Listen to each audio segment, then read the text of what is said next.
حضرت حسن علیہ السلام کی وفات آبویسلی امت کے لیے ایک بڑا دھچکا بھی تھا، اس ٹائم پہ جو مسلمان تھے ان کے لیے بھی۔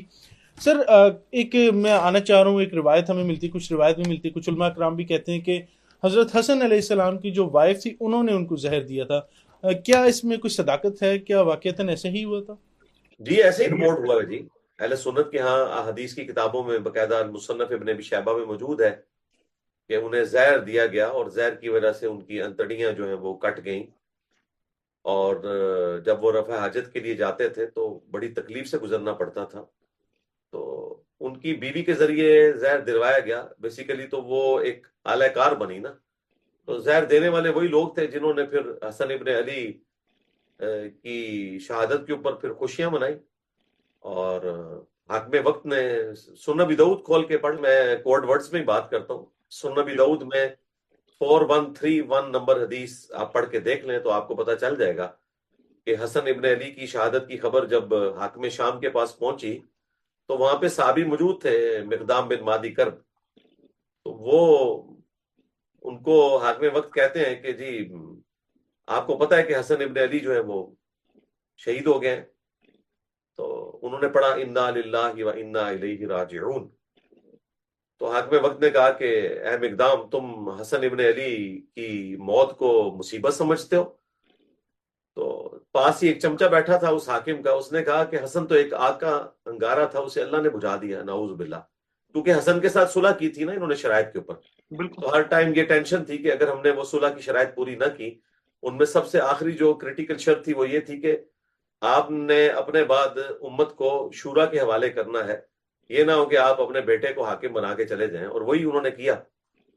تو مقدام بن بادی کرب کو بڑا غصہ آیا رضی اللہ تعالیٰ عنہ،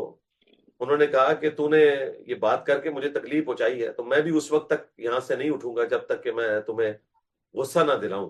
اور اگر میں کوئی جھوٹی بات کروں تو مجھے کہہ دینا کہ میں جھوٹ بول رہا ہوں، اگر سچی بات کروں تو تصدیق کرنا۔ پہلے تو انہوں نے کہا کہ میں حسن کی موت کو مصیبت کیوں نہ شمار کروں کہ میں نے اپنی آنکھوں سے دیکھا نبی علیہ السلام اپنے دائیں زانوں پر حسن کو بٹھاتے تھے اور بائیں پر حسین کو، اور کہتے تھے حسن مجھ سے ہے، حسین علی سے ہے،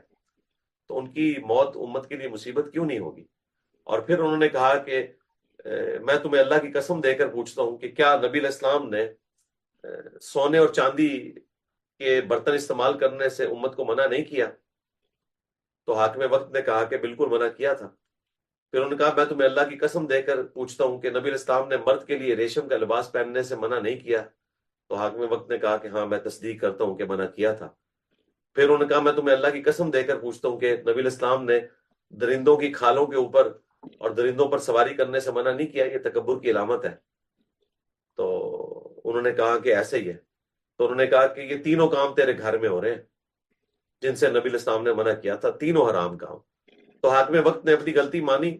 لیکن پھر اس کو مذاق میں ٹال دیا اور کہا کہ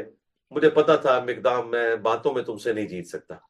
حالانکہ وہ باتوں میں نہیں، وہ تو ریالٹی تھی۔ پھر انہوں نے کہا کہ مقدام کو جو ہے وہ بیت المال میں سے اتنا مال دو، باقی لوگوں کو بھی دو۔ تو مقدام نے وہ مال لیا اور وہیں غریبوں میں تقسیم کر دیا، اور بعد میں حاکم وقت نے جب پوچھا تو ان کو بتایا گیا کہ آپ کا مال تو انہوں نے غریبوں میں تقسیم کر دیا، تو وہ مانے کہ واقعی مقدام جیسا کوئی نہیں تھا۔ تو یہ ایک تلخ حقیقت ہے، یعنی بنو امیہ بینیفیشری ہے اس پورے سسٹم کی، اور یہ تو پھر اللہ کی کرم نوازی ہوئی کہ پانچویں خلیفہ اگر حسن ابن علی ہیں تو چھٹے خلیفہ پھر بنو امیہ سے ہوئے ہیں، عمر بن عبدالعزیز،